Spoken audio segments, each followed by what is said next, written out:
A minha sogra deu uma bofetada na cara da Leonor exatamente no momento em que todos começaram a cantar os parabéns. Durante o primeiro segundo, ninguém se mexeu. Vi apenas a mão da Teresa a cair sobre a bochecha da minha filha de 10 anos, um prato de papel a tombar e os olhos da Leonor, que se arregalaram num misto de choque e descrença. Depois, a Teresa agarrou o bolo que estava à frente da criança, um bolo branco, decorado com framboesas e pequenas estrelas de chocolate, e empurrou-o da mesa. O doce caiu no chão de tijoleira do terraço com um baque surdo, e as velas rolaram para debaixo das cadeiras. "Sem um filho não há o que celebrar", gritou ela. "Quantas vezes tenho de ver todos a fingir que uma rapariga resolve o assunto?" O meu nome é Margarida Castro. Tinha 36 anos e até aquele momento achava que conhecia todos os limites da crueldade da minha sogra. Estava redondamente enganada. O Tiago, o meu marido, estava sentado do outro lado da mesa. Levantou-se com tanta força que a sua cadeira caiu para trás. "Mãe", a voz dele soou tão cortante que as conversas em todo o terraço cessaram instantaneamente. Eu corri para a Leonor. Na sua bochecha esquerda já florescia uma marca vermelha e quente. Ela ainda não estava a chorar. Parecia mais envergonhada do que assustada, e isso foi o que mais me doeu, como se tivesse feito algo de errado. "Por que é que me bateste?", perguntou ela a Teresa, num fio de voz. A minha sogra endireitou o colar de pérolas e respondeu com frieza: "Por insolência. Uma criança deve saber quando ficar calada." O Tiago colocou-se entre as duas. "Sai!" A Teresa ergueu as sobrancelhas. "Como é que é? Sai da nossa casa agora mesmo. Esta também é a casa do meu filho, e é precisamente o teu filho que te está a mandar sair", intervi eu. Só então é que a Leonor começou a chorar. Tudo tinha começado 2 minutos antes, com uma pergunta perfeitamente inocente. Estávamos a organizar o aniversário na nossa casa, nos arredores do porto, na zona da Maia. Convidamos a família e algumas amigas da Leonor da escola. Eu não queria uma festa enorme, mas o Tiago convenceu-me de que os 10 anos eram um marco especial. O pai dele, o Henrique, trouxe a Leonor um presente guardado numa pequena caixa de madeira, um velho paquímetro, que ele próprio tinha recebido do pai quando começou a trabalhar na oficina. A família Castro geria há mais de 30 anos uma empresa que produzia componentes metálicos para a indústria. O Henrique fundou-a nos anos 90 e hoje a Castro Metalomecânica empregava mais de 70 pessoas. O Tiago tinha uma parte das cotas, mas há vários anos que trabalhava como engenheiro numa multinacional diferente. O seu irmão mais velho, o Tomás, tinha ficado na empresa da família. Quando o Henrique entregou o paquímetro a Leonor, disse: "Se quiseres, nas férias de verão mostro-te para que serve." A Leonor, desde o ano anterior, tinha ganho um interesse enorme por desenho industrial e engenharia. Construía modelos de madeira, via documentários sobre as pontes do Douro e andava sempre a desmontar aparelhos velhos, para meu desespero. Ela sorriu e respondeu: "O avô disse que um dia posso trabalhar com ele na empresa." Foi então que a Teresa bufou com desdém. "Tu, na fábrica? E por que não?", perguntou a Leonor. "Porque esta é a empresa dos Castro, mas eu também sou Castro", contrapôs a menina. "O apelido não é tudo. Um dia a empresa passará para os homens. Para o teu pai, para o teu tio Tomás e depois para o Martim." O Martim era o filho de 8 anos do Tomás. A Leonor franziu a testa. "E as raparigas não podem?" O Henrique interveio de imediato. "Claro que podem." A Teresa lançou um olhar gélido ao marido. "Não a envolvas em coisas que ela não compreende." A Leonor não se ficou e respondeu: "Eu compreendo que a avó está sempre a dizer que o Martim é mais importante porque é um rapaz." Foi nesse exato instante que a Teresa se levantou e lhe bateu. 15 minutos depois, o terraço estava vazio. Os pais das outras crianças levaram-nas mais cedo, embora a maioria me garantisse que eu não precisava de explicar nada. O Henrique acompanhou a Teresa até ao carro. Antes de sair, disse apenas ao filho: "Tiago, ligo-te logo à noite. Não a defendas hoje perante ninguém. Não há nada para defender." O Tomás e a sua mulher, a Catarina, levaram o Martim. O meu cunhado parecia furioso, mas mais com a mãe do que conosco. Antes de arrancar, murmurou: "Eu não sabia que ela falava assim com a Leonor." Mais tarde, sentei-me com a minha filha na casa de banho e apliquei-lhe uma compressa fria no rosto. A marca não parecia grave, mas tirei uma fotografia. Não porque quisesse iniciar uma guerra, mas porque, ao longo de anos de convivência com a Teresa, aprendi uma lição valiosa. No dia seguinte, os eventos nas histórias dela eram sempre diferentes da realidade. Primeiro dizia algo cruel, depois afirmava que estava a brincar. Se alguém protestasse, era considerado demasiado sensível. Se alguém citasse as suas palavras exatas, a Teresa respondia que não se lembrava de ter dito tal coisa. Desta vez, a fotografia serviria de memória. Mãe, é verdade que a avó não gosta de mim porque não sou um rapaz? Perguntou a Leonor. Senti um nó apertar-me a garganta. Não sei o que se passa na cabeça da avó, mas sei que o que ela fez foi mal e que não tinha o direito de te bater. Ela antes também falava assim. Gelei quando a Leonor olhou para os próprios joelhos.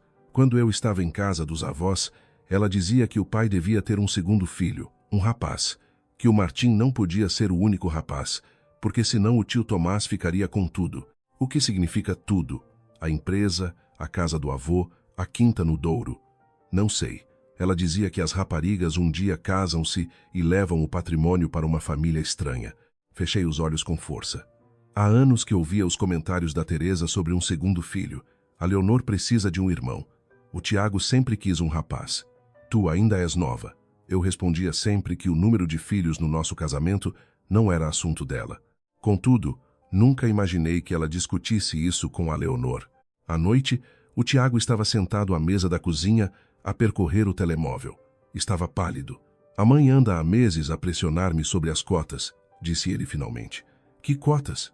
O Tiago detinha 20% da Castro Metalomecânica. O Henrique tinha-lhes passado 7 anos antes. O Tomás tinha outros 20%, o Henrique 50% e a Teresa os restantes 10%. Eu sabia disso. O que eu não sabia era que a minha sogra queria alterar a estrutura. Primeiro sugeriu que eu cedesse uma parte ao Tomás, explicou ele. Disse que, como eu não trabalho na empresa, não preciso de uma participação tão grande. Eu recusei. Depois ela mudou a versão. Começou a dizer que era essencial preparar a sucessão para que a empresa um dia não se desmoronasse nas mãos de pessoas aleatórias. Aleatórias? As nossas crianças, ou melhor, a Leonor. Segundo ela, se me acontecer alguma coisa, a minha filha pode herdar as cotas, depois casar-se, e parte do controlo da empresa sairá da família. Soltei uma gargalhada sem qualquer humor. A Leonor tem 10 anos, eu sei, e a Teresa já está a planear com quem ela se vai casar um dia. É mais ou menos assim que a mente dela funciona. O Tiago abriu as mensagens da mãe. A primeira tinha sido enviada há quase 5 meses. Fala com o teu pai sobre a reorganização das cotas. O Tomás está na empresa. O Martim um dia assumirá o controlo. Não podemos deixar 20% numa linhagem onde não há um rapaz. A resposta do Tiago tinha sido curta. A Leonor não é uma linhagem. É a minha filha. Outra mensagem dela. Não sejas ridículo. Sabes perfeitamente como funciona um negócio de família. A seguinte chegou 1 mês depois. Podemos fazer isto de forma sensata. Cedes 10% ao Tomás, ficas com 10%, e ninguém sai prejudicado. O Tiago recusou novamente. A Teresa continuou a escrever. Um dia vais ver com os teus próprios olhos que uma filha não consegue segurar uma empresa. Ele mostrou-me mais uma mensagem, enviada 1 semana antes do aniversário da Leonor. O teu pai está a ter ideias absurdas. Disse que não vai fazer distinções entre os netos. Tens de falar com ele antes que ele assine alguma estupidez. Tu sabias o que o Henrique queria assinar? Perguntei. Não. O meu pai não quis falar ao telemóvel. Disse apenas que estava a preparar um plano de sucessão com um advogado e que todos saberiam no momento certo. O telemóvel do Tiago tocou. Era o Henrique. O meu marido ligou o altifalante. Como está a Leonor? Perguntou o meu sogro. Tem a bochecha vermelha e não percebe por que é que a própria avó lhe bateu, respondeu o Tiago. Do outro lado da linha, fez-se um silêncio pesado. Amanhã passo por aí, disse o Henrique, sozinho. Pai, o que se passa com o plano de sucessão? Não é conversa para hoje. A mãe anda há meses a mandar-me mensagens sobre as cotas. Hoje bateu na minha filha porque ela disse que talvez um dia pudesse trabalhar na nossa empresa. Não me digas que não está relacionado. O Henrique suspirou. Está, mas não da forma que tu pensas. O Tiago olhou para mim. Como assim? A Teresa encontrou um rascunho de documentos que não devia ter visto. Que documentos? Amanhã explico. E mais uma coisa, não assines nada que o Tomás ou a tua mãe te enviem. Por que o Tomás? Perguntei eu. O Henrique ficou em silêncio por um momento. Porque a empresa tem um problema que o Tiago desconhece, e a Teresa achou que a forma mais fácil de o resolver seria alterando as cotas. Após a chamada, o meu marido ligou imediatamente ao irmão. O Tomás não atendeu. 1 minuto depois, enviou uma mensagem. Falamos amanhã. A mãe já causou estragos suficientes por um dia. O Tiago estava sentado com o telemóvel na mão quando recebeu um correio eletrônico profissional. O remetente era a Madalena Ferreira, a diretora financeira da Castro Metalomecânica, que eu conhecia de alguns jantares de família. Assunto da mensagem: confirmação urgente, avaliação do pacote de cotas. O Tiago abriu-o à minha frente.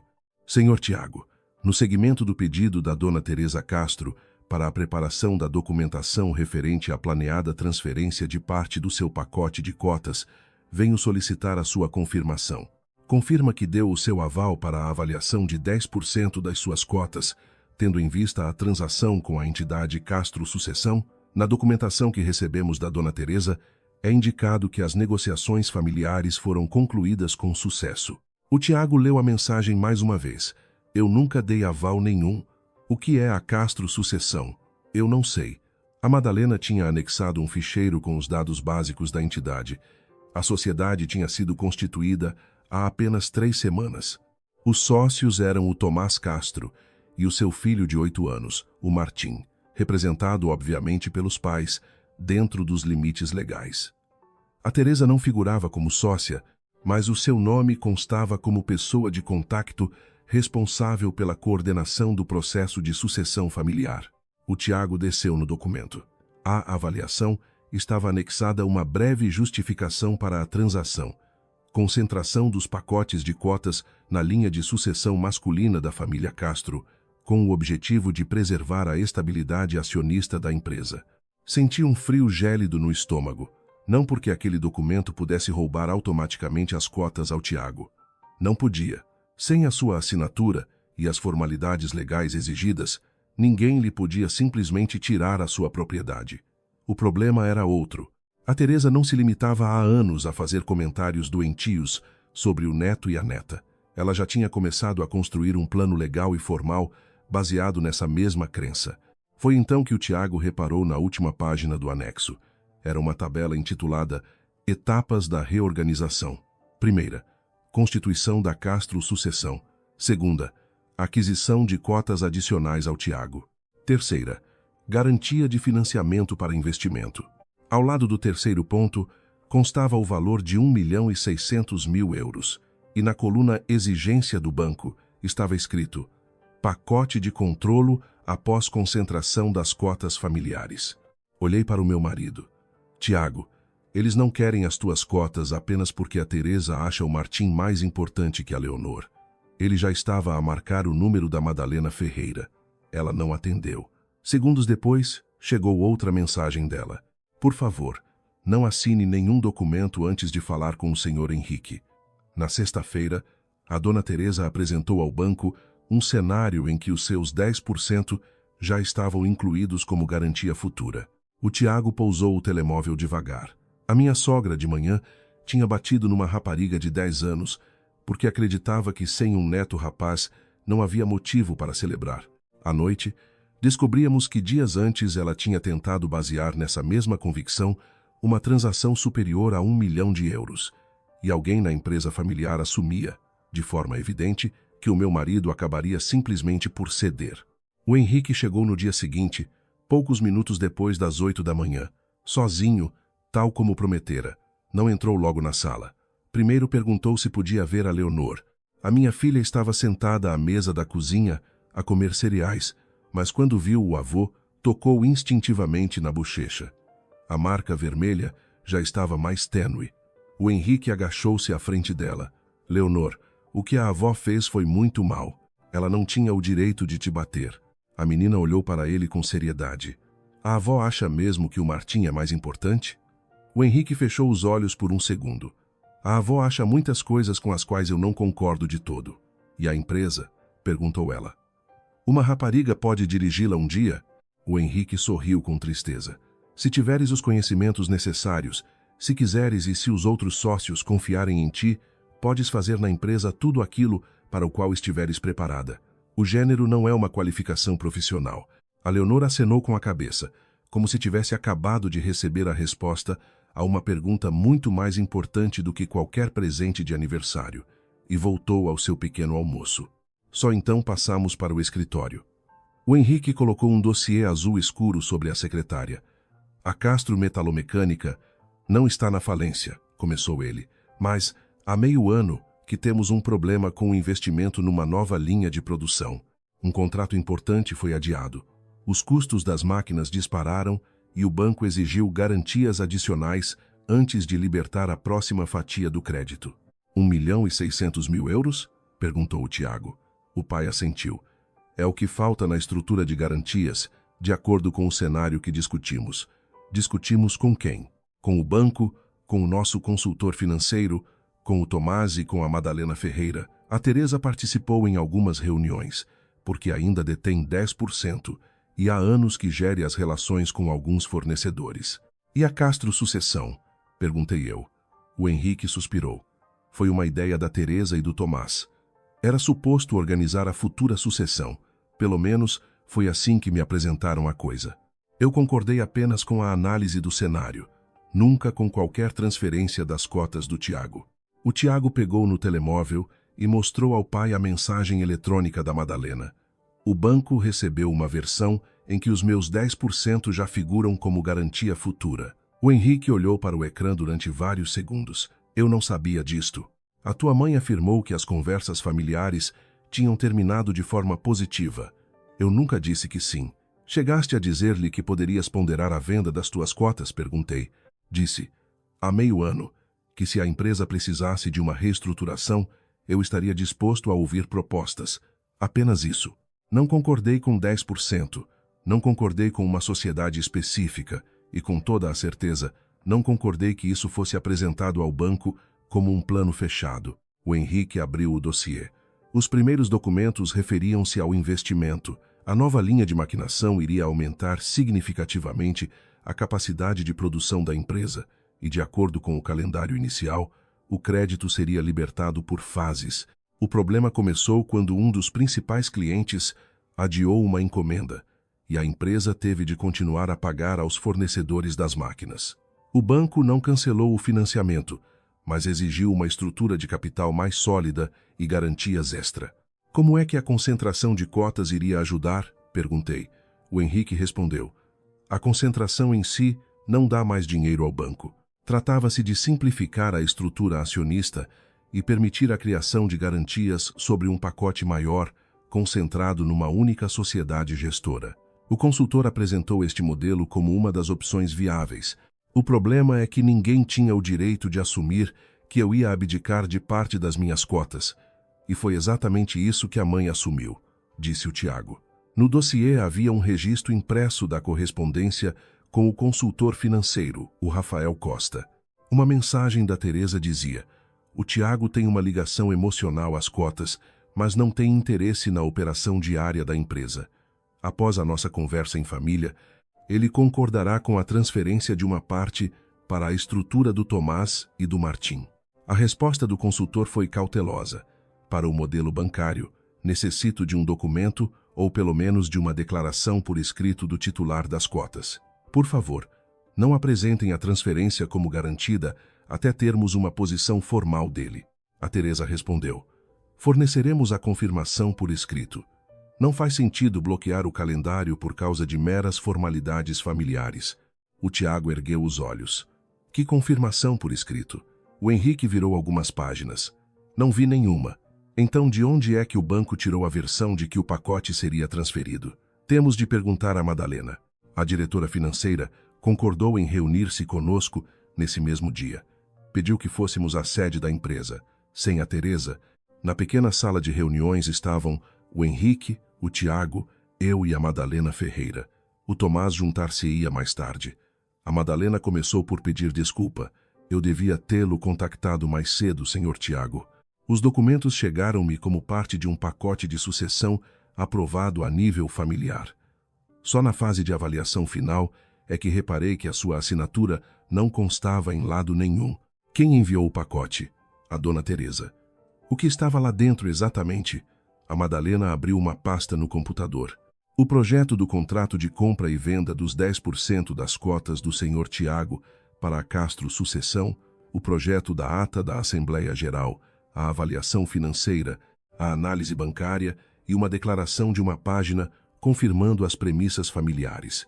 Nesse documento estava escrito: o Sr. Tiago Castro manifestou o seu acordo de princípio para a redução da sua participação para 10% e a transferência da parte remanescente para a sociedade de sucessão gerida pela linha de Tomás Castro. Por baixo não estava a assinatura do Tiago. Havia apenas uma nota, confirmado verbalmente, TC. O Tiago soltou um riso desprovido de alegria. Ou seja, a minha mãe confirmou por mim a minha própria decisão. A Madalena respondeu: no modelo interno para o banco, marquei essa transferência como planeada e não concluída, nunca como definitiva. O problema é que, mais tarde, foi enviada uma folha de cálculo adicional ao banco, preparada fora do departamento financeiro. Lá, ao lado da sua participação, já não estava a palavra planeada, estava acordada. Quem enviou essa folha de cálculo? Perguntou o Henrique.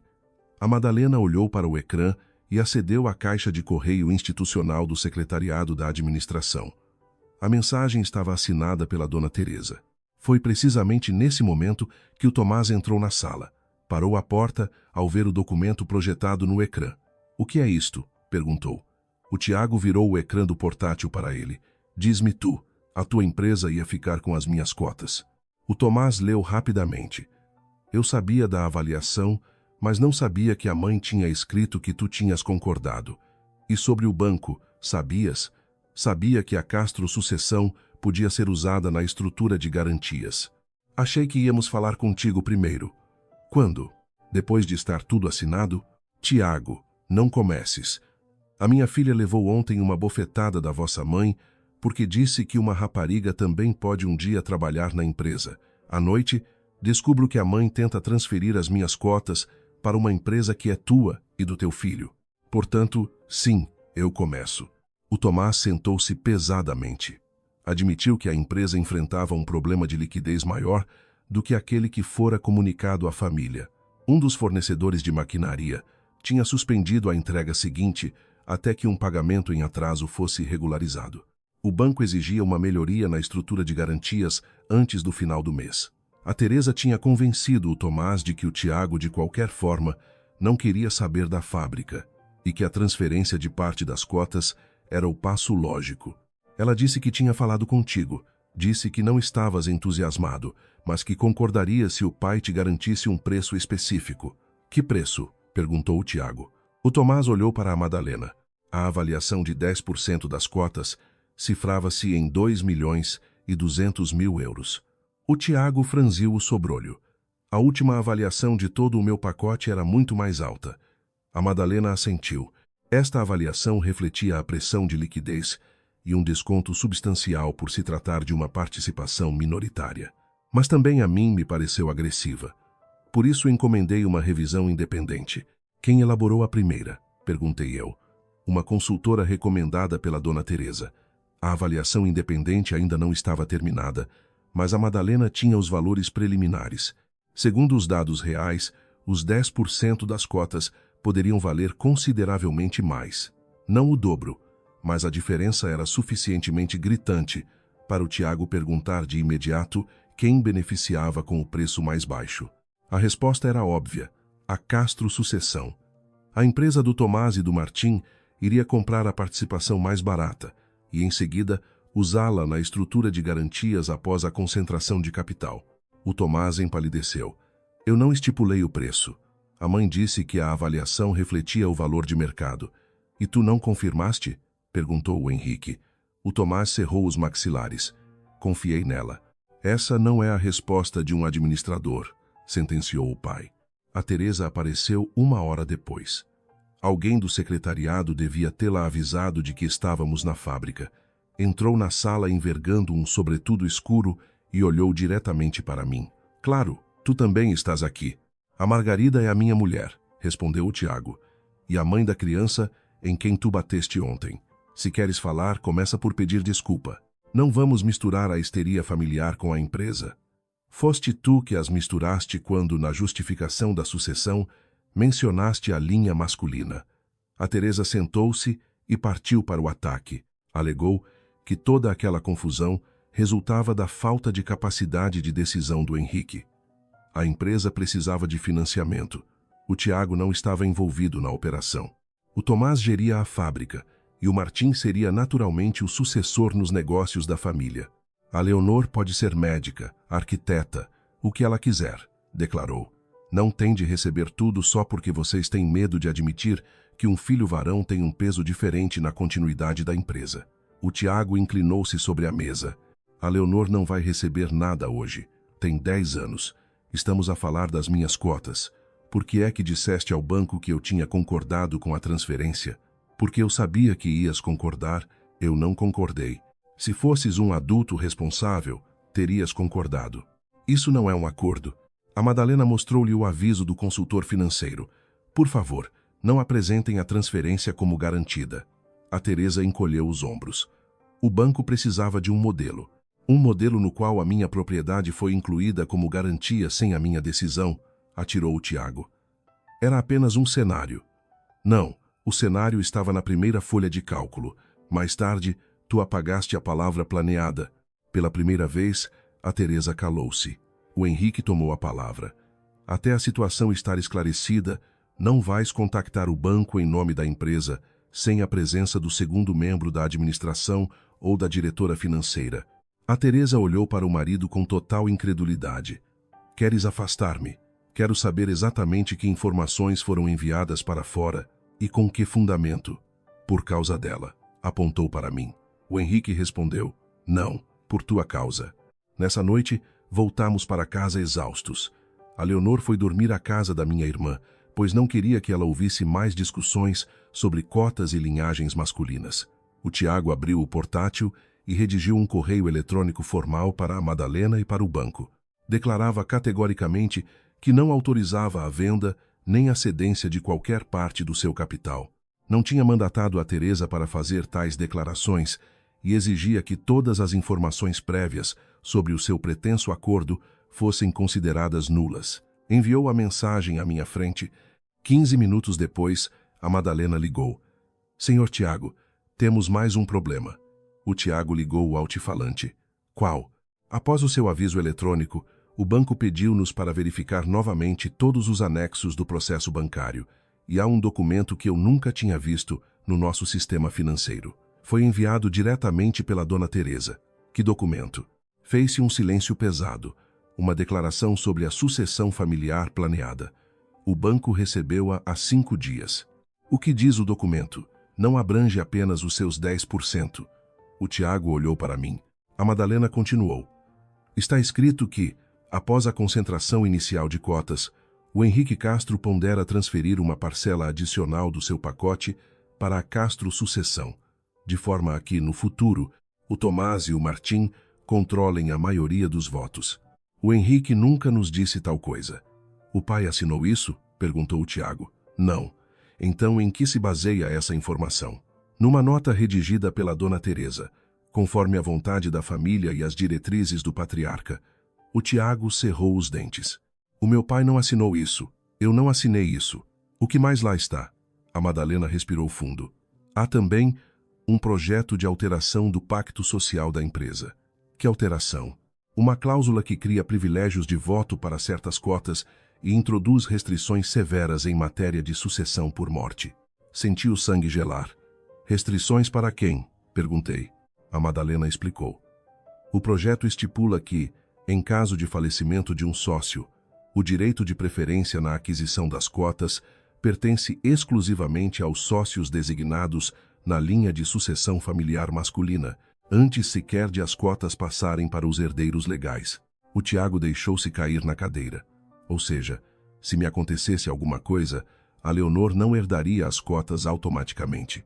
Esse seria o objetivo prático do mecanismo, caso fosse validamente aprovado e registrado. Mas não foi. É apenas um esboço. Quem o preparou?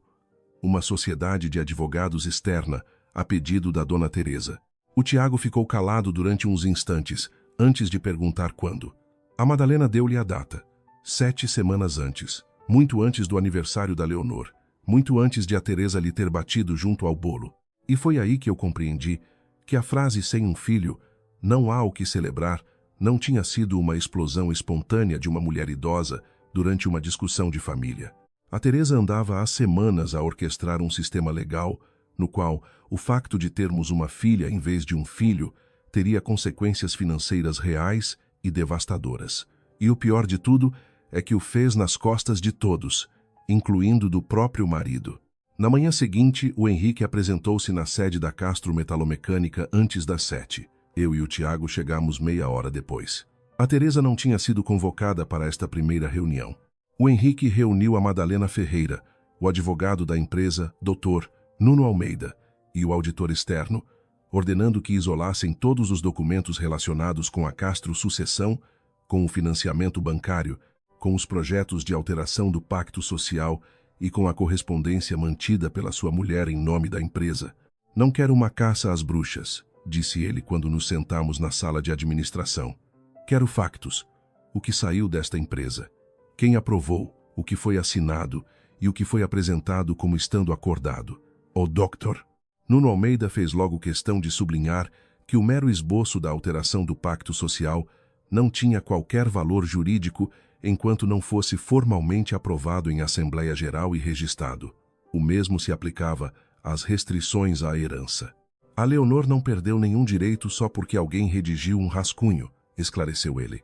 "O verdadeiro problema é que este projeto foi submetido ao banco como sendo um passo concreto e iminente de uma reestruturação familiar, apesar de não existir consentimento unânime." O Tiago recostou-se na cadeira. "A minha mãe acreditava mesmo que tudo isto ia avançar sem a minha assinatura? Na venda das suas cotas?" "Não", respondeu o advogado. "Mas ela devia estar a contar que a pressão do relógio fizesse o resto. Se um banco condiciona um empréstimo vital a uma estrutura fechada e o prazo aperta, é muito fácil apresentar-lhe um documento pronto e dizer-lhe: assina, senão a fábrica afunda-se." Olhei para o Tiago. Era exatamente assim que a Teresa operava na família há décadas. Tomava a decisão e, a posteriori, impunha-a como a única saída racional possível. A Madalena abriu uma pasta encriptada do servidor interno. Entre os ficheiros, encontrou uma cadeia de mensagens eletrônicas entre a Teresa e a sociedade de advogados que elaborou os estatutos. Na primeira mensagem, a minha sogra escrevia: "Pretendemos blindar a empresa contra a pulverização do capital na próxima geração. A prioridade absoluta é a linhagem ativamente envolvida na indústria." O advogado respondeu que se podiam estudar mecanismos de direito de preferência, mas que teriam de respeitar a lei, o pacto social e os interesses de todos os sócios.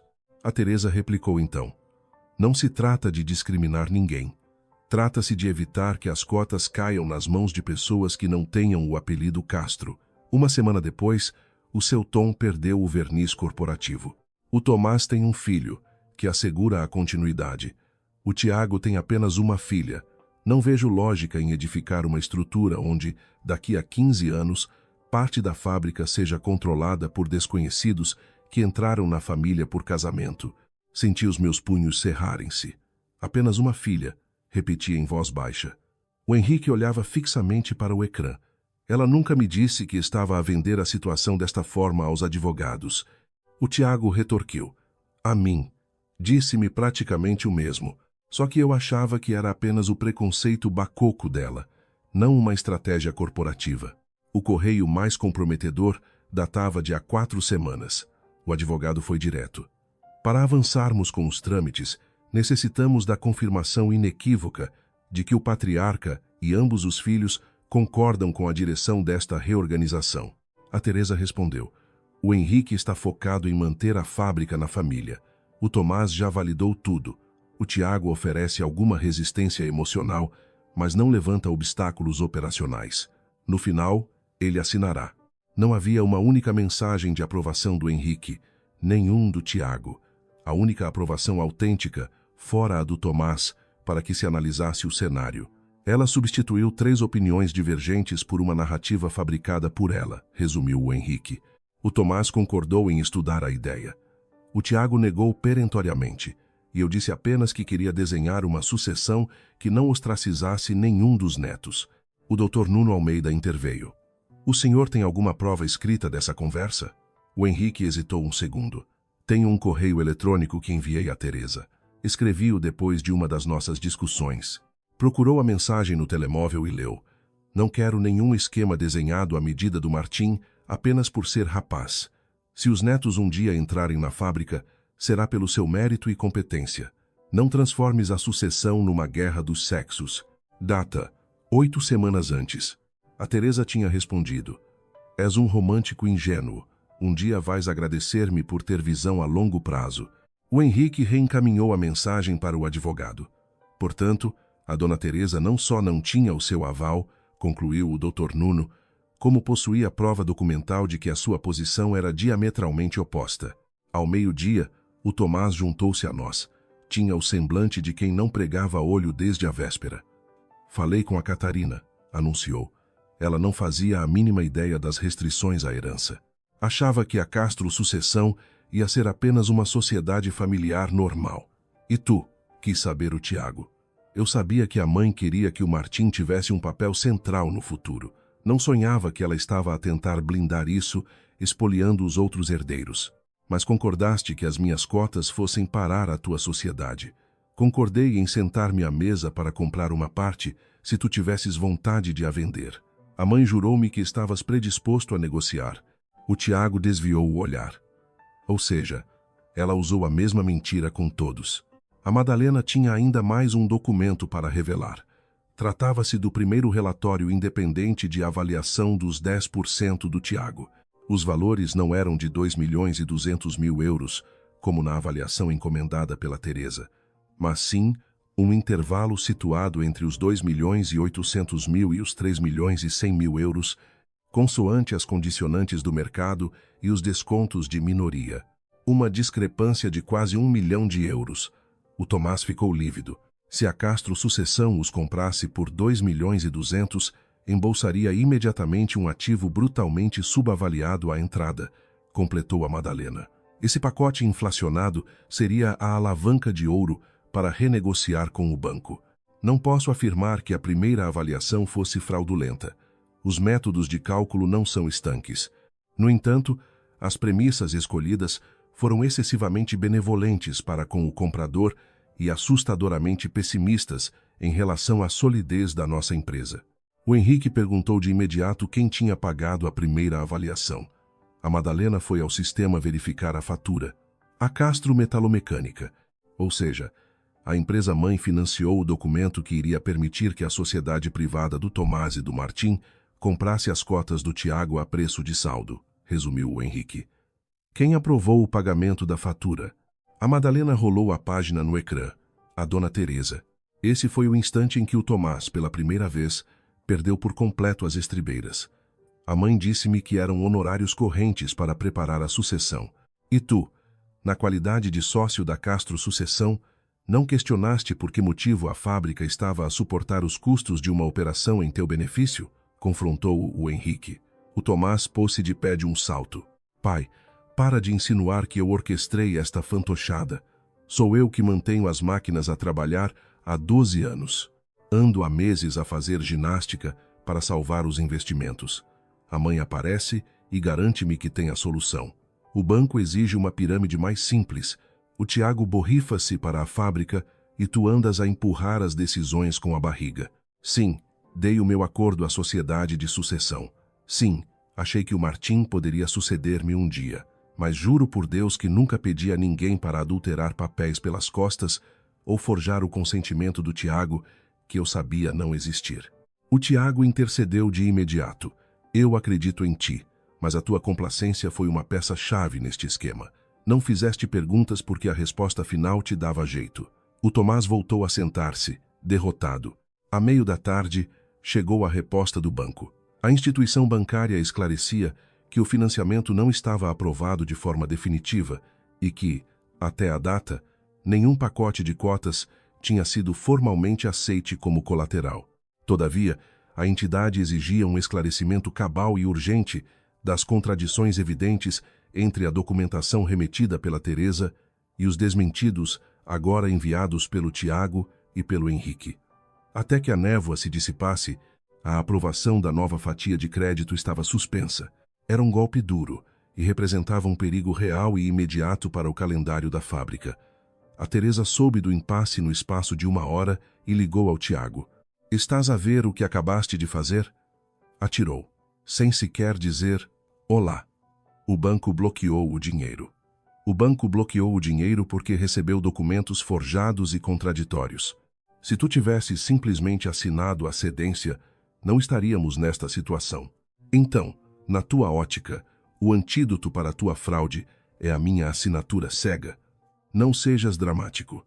A fábrica arrisca-se a perder um contrato brutal e a Leonor arrisca-se a perder a avó se voltares a levantar-lhe a mão. A Teresa ficou em silêncio durante uns segundos. Não tragas a miúda para os assuntos de negócios. O Tiago soltou um riso cáustico. Foste tu que enfiaste a minha filha nos meandros de um plano de sucessão maquiavélico muito antes de alguém tu pedir. Porque alguém tem de ter a coragem de pensar no futuro. O futuro, minha mãe, começa por não assinar por baixo do nome dos outros sem autorização. E desligou-lhe o telefone na cara. Nessa mesma noite, o Henrique agendou uma Assembleia Geral extraordinária para a semana seguinte. Até a realização da reunião, a Teresa ficava terminantemente proibida de comunicar de forma autônoma com o banco em representação da sociedade. Toda e qualquer burocracia inerente à sucessão teria de ser chancelada pela Madalena e pelos advogados da empresa. O Tiago deixou claríssimo que não alienaria uma fração que fosse a Castro Sucessão. O Tomás prontificou-se a colocar a sua sociedade em hibernação profunda até que a poeira assentasse. Julguei que tínhamos finalmente o leme nas mãos. Que erro tremendo! Na manhã seguinte, o telemóvel tocou. Era a Madalena com a voz embargada pela tensão. "Tem de vir cá o mais rápido possível." "O que se passou?" inquiriu o Tiago. O auditor andou a rastrear a proveniência dos anexos que seguiram para o banco. Há um ficheiro que não saiu nem da nossa contabilidade, nem da sociedade de advogados. Qual? A declaração de intenções do Sr. Henrique a abençoar a concentração de cotas. O Tiago fitou o pai, que partilhava a mesa conosco ao pequeno almoço. O pai não assinou papel nenhum. "É precisamente por isso que vos estou a ligar." Analisamos o documento. São 2 páginas. A primeira disseca o roteiro da sucessão. A segunda termina com a frase: "Dou o meu aval à estratégia de concentração de cotas na Castro Sucessão como via essencial para assegurar a perenidade da empresa." Imediatamente por baixo está a assinatura do Sr. Henrique. O meu sogro olhou longamente para o ecrã quando chegamos à empresa. Parece de facto a minha caligrafia. O Dr. Nuno Almeida perguntou a medo: "O senhor confirma que a fez?" "Não." A Madalena puxou pelo histórico do servidor. O anexo tinha sido expedido para o banco diretamente da caixa de correio da Teresa, 5 dias exatos antes da festa de anos da Leonor. O Henrique debruçou-se sobre o monitor. "Esta assinatura foi decalcada de outro sítio. Como é que tem tanta certeza?" perguntei eu. "Porque quando assino de cruz, faço um pequeno traço solto ao lado da letra H. Aqui está exatamente igual ao traço de..." "Do quê?" O Henrique abriu a sua pasta de cabedal e extraiu uma cópia de um contrato, datado de há meio ano, respeitante à aquisição de uma máquina industrial. A assinatura era idêntica, não parecida, integralmente idêntica. A Madalena sobrepôs as 2 digitalizações no ecrã. Os traços coincidiam até ao último milímetro. O advogado interrompeu de rompante: "Não vamos já tirar conclusões precipitadas sobre a autoria, nem sobre a mecânica da falsificação. Procedam ao isolamento imediato de ambos os ficheiros e respectivos metadados." O Henrique, porém, já não prestava atenção aos conselhos jurídicos. Os seus olhos estavam cravados na data: 5 dias. 5 dias antes de a Teresa ter instalado a própria neta. "Ela tinha plena consciência de que eu não ia alinhar nisto", sussurrou ele. O Tiago olhou para o pai. "Pai, O Henrique fechou os punhos. Ela sabia que eu vetaria qualquer manobra para ostracizar a Leonor. Sabia que tu não abdicarias das tuas cotas. E perante isso, alguém remeteu para a banca um documento forjado para simular o meu beneplácito total ao plano. Foi então que a Madalena voltou à carga. A mais um pormenor. Abriu o registro de alterações do ficheiro. A versão embrionária foi gerada num posto de trabalho do secretariado. No dia seguinte, sofreu aditamentos. A terceira versão, a que ostenta a assinatura do Sr. Henrique, foi guardada num computador portátil pessoal que se ligou à nossa rede. O nome de utilizador dessa máquina é Tomás C. Os nossos olhares convergiram para o Tomás. A sua tez perdeu toda a cor. Não fui eu. O Henrique manteve-se impassível. O Tomás elevou o tom de voz. Pai, juro pela minha vida, eu não fiz isto. A Madalena fixou o olhar no monitor. Nesse caso, teremos de apurar quem teve acesso físico ao seu portátil. O Tomás apertou as mandíbulas, relutante, até libertar a revelação que ninguém esperava.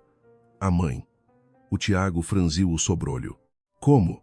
Eu deixei o portátil em casa deles durante 3 dias, enquanto o meu de trabalho estava no arranjo. Estive a despachar assuntos a partir do escritório do pai. O Henrique interpelou o filho. Quando é que isso aconteceu? O Tomás debitou as datas. Coincidiam ao milímetro com o momento em que a versão forjada fora criada. Na sala instalou-se um silêncio sepulcral. Pela primeira vez, a evidência deixara de ser circunstancial. Já não se tratava apenas de mensagens passivo-agressivas, preconceitos bafientos ou um devaneio sucessório. Tínhamos perante nós um documento submetido a uma entidade bancária, como sendo a vontade expressa do Henrique. Vontade essa que o Henrique jamais expressara. E um rastro digital indelével que desaguava no computador do Tomás, ao qual, naquelas exatas 72 horas, a Teresa tivera acesso irrestrito. 4 dias depois, íamos sentar-nos à mesma mesa com os acionistas, a banca, os juristas e a minha sogra. O Henrique tomou então a decisão que, tenho a certeza, a Teresa não antecipara nos seus piores pesadelos. Na Assembleia, o ponto na ordem de trabalhos já não será se a fábrica deve rumar pela linha masculina, declarou ele. Baixou os olhos para a sua assinatura clonada. Antes de mais, a Teresa vai ter de nos explicar quem foi o iluminado que achou que podia usurpar o meu nome. A Assembleia Geral Extraordinária da Castro Metalomecânica arrancou rigorosamente às 10 horas. Estávamos na sala de reuniões magna, no 2º piso da fábrica. O Henrique, o Tiago, o Tomás, a Teresa, a Madalena Ferreira, o advogado Nuno Almeida, o auditor externo e 2 delegados do banco. Eu não possuía o estatuto de sócia, mas o Henrique fez questão da minha presença durante o ponto respeitante a Leonor e aos dossiês da sucessão, dado que a minha filha havia sido nominalmente estigmatizada na correspondência da Teresa como um fator de risco para a arquitetura societária. A Teresa entrou trajada a rigor, como se de um conselho de administração banal se tratasse. Fato azul marinho, colar de pérolas, rosto impenetrável. Não me dirigiu sequer um olhar. O Henrique quebrou o gelo. Antes de dissecarmos os aspectos do financiamento, faço questão de ver clarificado um documento entregue ao banco, como sendo a minha declaração de anuência à consolidação de participações na Castro Sucessão. Eu não firmei esse papel. A Teresa não perdeu o compasso. Henrique, nós falamos sobre o futuro da empresa, vezes sem conta. Conversas informais não consubstanciam assinaturas. Mas estavas de acordo em como o patrimônio deveria permanecer na órbita familiar? Sim, mas não assinei por baixo de que a família se resumisse ao Tomás e ao Martim, obliterando o Tiago e a Leonor. A Teresa soltou um suspiro de exasperação. Já estamos nós a descambar para o folclore ideológico. O Dr. Nuno Almeida deslizou a cópia impressa pelo tampo da mesa até ela. Não estamos a debater correntes ideológicas. Estamos a debater um documento exibido à banca como sendo uma procuração do Sr. Henrique. O Sr. Henrique repudia veementemente a sua autoria. O auditor confrontou a digitalização com uma rubrica aposta num contrato pretérito de aquisição de maquinaria. As 2 matrizes são digitalmente siamesas, partilhando até as imperfeições microscópicas da digitalização original. Isto é sintomático de que a assinatura foi decalcada do ficheiro anterior. Ainda não estamos a emitir juízos de valor sobre o autor material do ato. A Teresa emudeceu por uma fração de segundo. O delegado do banco aproveitou a deixa. Para a nossa instituição, a prioridade absoluta é aferir se fomos induzidos em erro por um documento que não traduz a vontade soberana do acionista de referência. Até que esta matéria fique cristalina, a nossa comissão de crédito não pode alicerçar qualquer decisão neste esqueleto societário. A Teresa virou-se para o Henrique com os olhos a deitar chispas. E é por esta brincadeira que a empresa vai perder a linha de crédito, porque te deu para brincar aos detetives num assunto de família. O Henrique respondeu com uma calma olímpica. A fábrica tem um problema não porque nós decidimos auditar a papelada.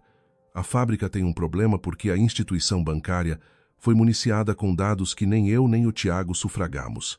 A Madalena projetou na parede o histórico do ficheiro. A gênese deu-se no secretariado. O recheio foi aditado mais tarde. A metamorfose final, já com o grafismo da assinatura do Sr. Henrique, foi gravada a partir do portátil pessoal do Tomás, num período em que a máquina repousava em casa dos pais. O Tomás interveio. Eu não engendrei essa versão. Quem teve livre trânsito para operar o portátil? Inquiriu o auditor. A mãe e o pai. Mas o pai praticamente não toca no meu computador. A Teresa soltou uma gargalhada de escárnio. Maravilhoso. Portanto, o grande crime baseia-se no facto de o portátil estar debaixo do meu teto. Não, contrapôs o Dr. Nuno. Trata-se de uma anomalia que urge dissecar. Por esse motivo, procedemos à apreensão da máquina e à extração dos metadados. Ato contínuo. O auditor exibiu a prova de fogo. No disco rígido do computador do Tomás, sobreviveu uma cópia temporária do dito cujo, gerada meros 3 minutos antes da remessa final para o banco.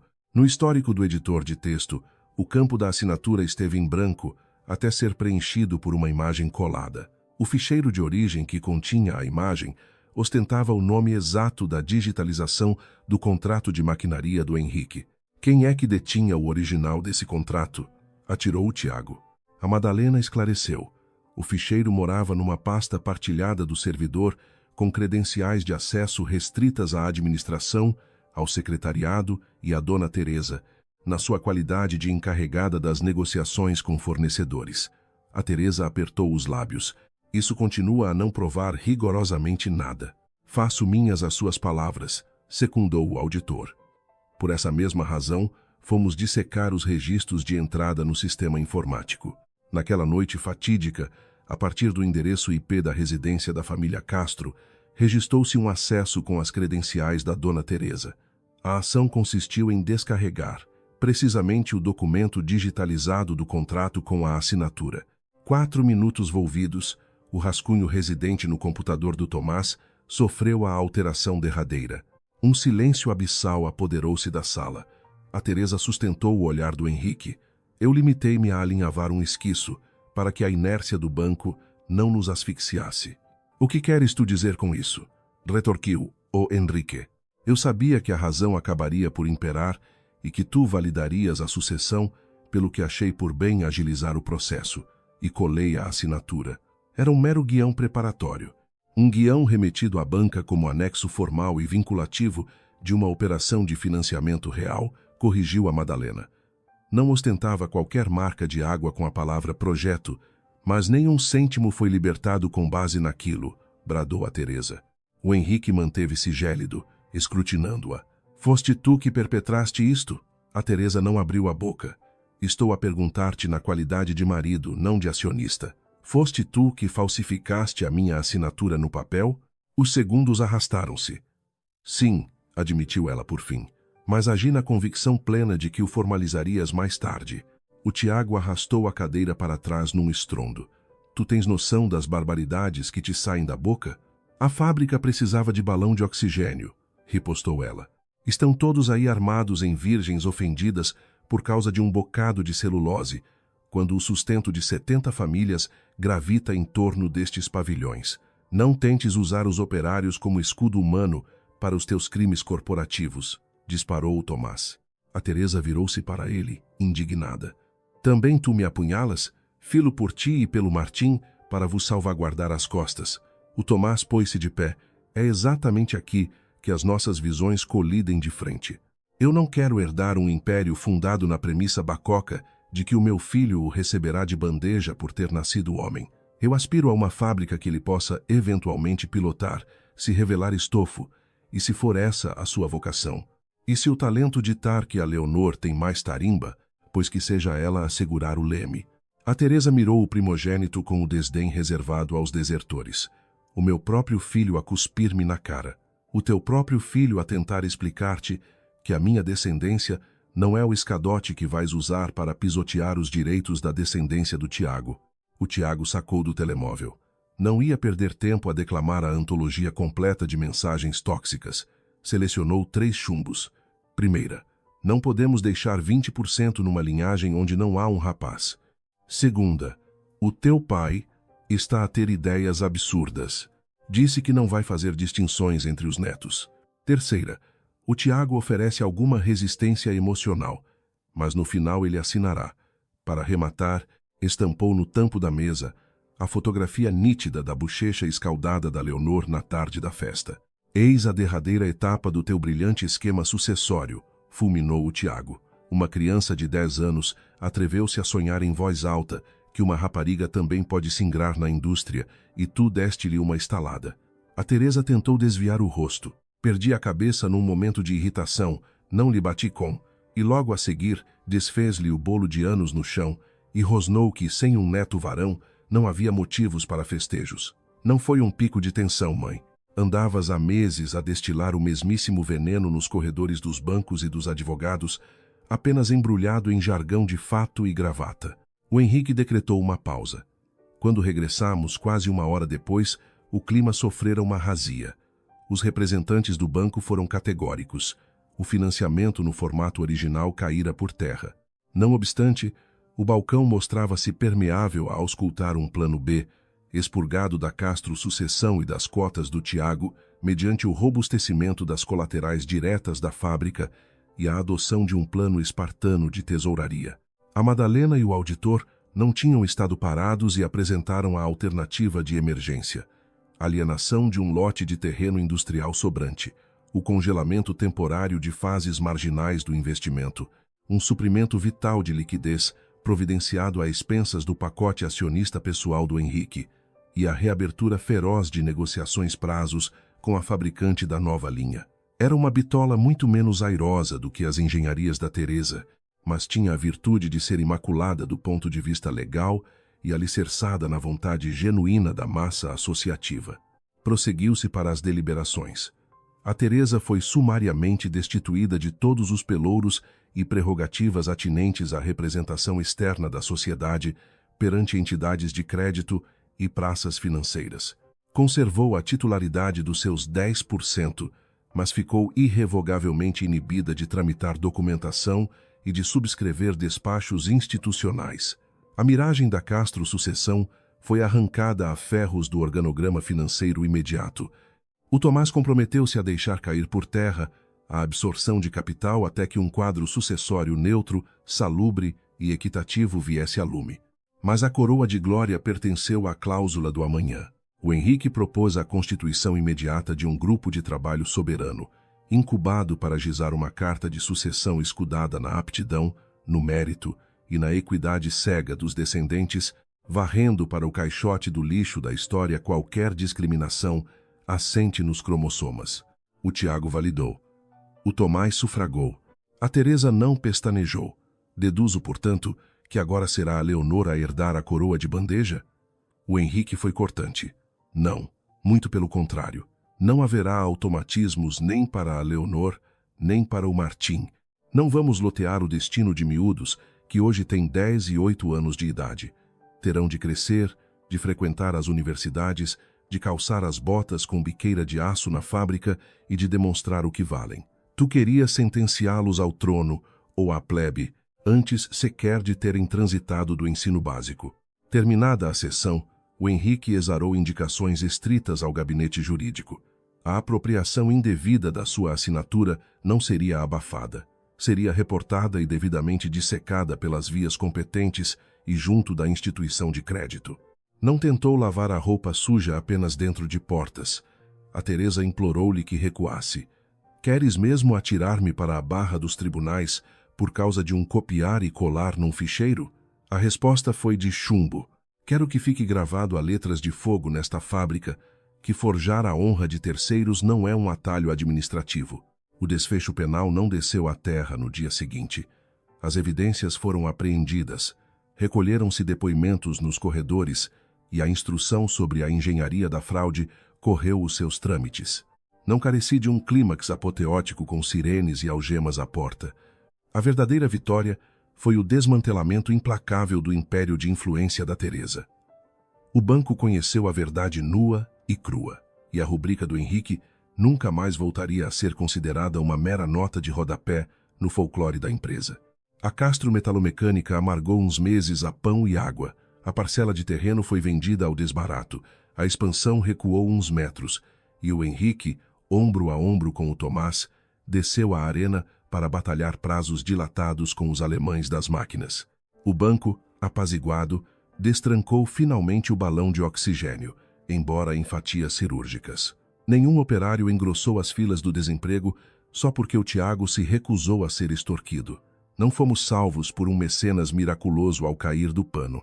Simplesmente, pela primeira vez na nossa história corporativa, a família Castro teve de debelar uma crise empresarial através de instrumentos estritamente negociais, abstendo-se de usar como moeda de troca o patrimônio alheio ou chantagem barata.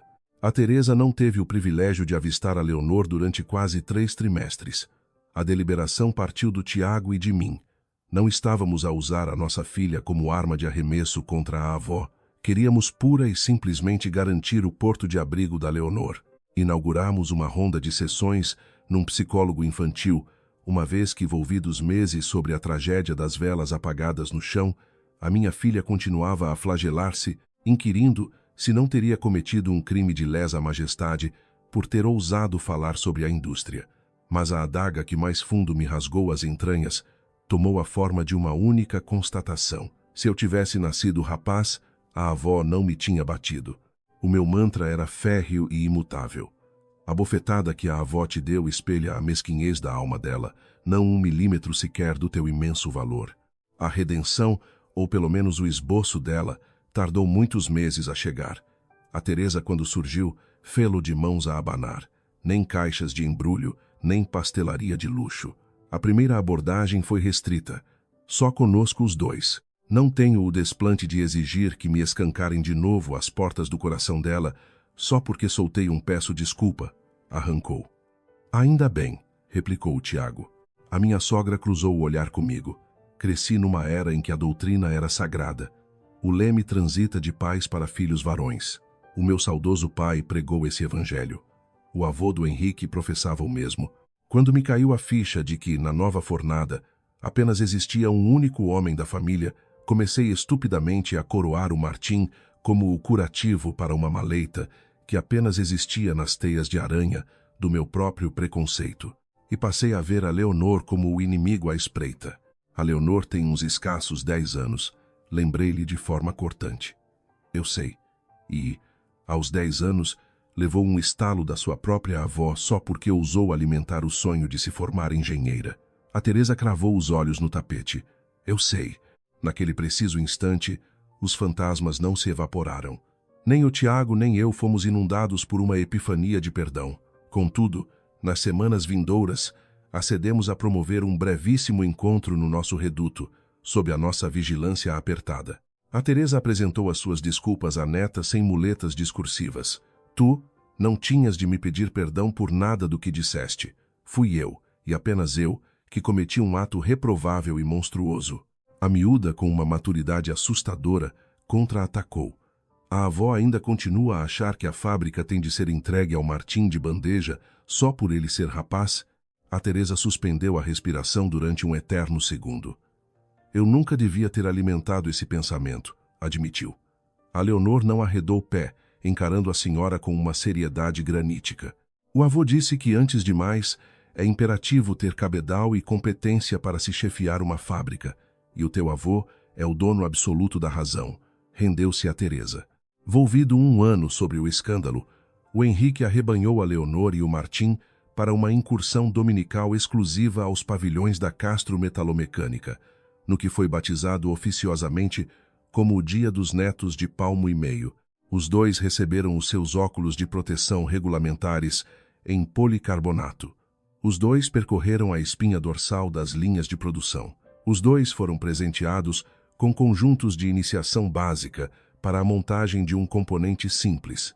O Martim, aos 80 minutos, bocejou de morte e começou a cravar o avô para o levar a comer francesinhas. A Leonor ancorou as raízes à bancada durante quase 2 horas, bombardeando o engenheiro de turno com uma metralhadora de perguntas sobre tolerâncias e ligas de aço. O Henrique viria a gracejar mais tarde com os pais de ambos. Se a procissão mantiver esta passada, o Martim vai ser dono de um império na restauração e a Leonor será a responsável por lhe fornecer as caldeiras e os fornos à prova de fogo. Mas não transmutamos o gracejo numa profecia gravada na pedra. Foi exatamente essa a catarse. O Tiago segurou os seus intactos 20%. O Tomás blindou os seus. O Henrique não hipotecou o patrimônio em testamentos precoces a favor de nenhum rebento. A nova Carta Magna da Sucessão estabelecia crivos rigorosíssimos no tocante a transferências vindouras, avaliações independentes obrigatórias, maiorias qualificadas e a eventual candidatura de uma terceira geração ao Conselho de Administração. A regra de ouro passou a ser intransponível. Qualquer rascunho de papel exigia tinta autêntica, fresca e validada sob o escrutínio cerrado dos donos. O que outrora era tomado como uma formalidade pueril tornou-se num pilar sagrado da instituição. Depois do rastro de destruição semeado pela Teresa, o conceito de confiança cega havia sido decapitado. Daquela tarde sombria de aniversário, as minhas memórias mais corrosivas não residiam na imagem do bolo esborrachado, nem nas estridências da minha sogra a bradar aos céus. A tatuagem mental que não desvanecia era a expressão paralisada da minha Leonor na 100ª de segundo a seguir ao embate. Aquele inquérito mudo que lhe transbordava dos olhos. Eu sou, na verdade, um cidadão de segunda categoria no seio desta linhagem. A Teresa andara meses a desenhar a régua e esquadro um ecossistema financeiro e jurídico para tentar forçar a resposta a essa questão. Sim, tu és. Ironicamente, os contratos e artimanhas urdidos nas sombras tiveram o dom de produzir o efeito diametralmente oposto. Foram os cabos elétricos que ativaram a ignição e que coagiram o Tiago, o Tomás e o Henrique a cuspir para o centro da mesa as palavras malditas que há décadas pairavam no éter da família e que ninguém, nem na pior das hipóteses, ousara verbalizar de peito feito frente à matriarca. A Leonor não carregava uma maldição de segunda linha na bolsa dos herdeiros simplesmente por estar provida da anatomia feminina. O Martim não recebera qualquer bênção divina no berço apenas e só por ter nascido rapaz. E o polo industrial da Castro Metalomecânica não se traduzia num trono imperial que tivesse de ser obrigatoriamente transmitido através de uma cadeia genética masculina. Era uma máquina pujante, caso a roda dentada do destino ditasse que algum daqueles gaiatos teria a batuta nas mãos num futuro risonho. O primeiro e único critério a preencher seria o de se provarem dignos do leme e do suor dos operários. A Teresa atirara a tarte de framboesas ao chão, esganiçando-se de que, na inexistência de um varão, o mundo deixava de ter motivo para ser celebrado. Nós, em total contraciclo, moldamos o espírito da Leonor noutra bitola, infundindo-lhe a mais soberba das lições, que rigorosamente nenhum ser humano, calce ele sapatos rasos ou saltos agulha, tenha a alçada divina de tentar destroçar a esperança ou a vocação de outrem, e muito menos escudado no pretexto bacoco de que as expectativas caducas exigiam à força a figura de um rapaz. A herança mede-se não em cromossomas, mas no calibre da fibra, e o nome afinal servia a todos os netos por igual.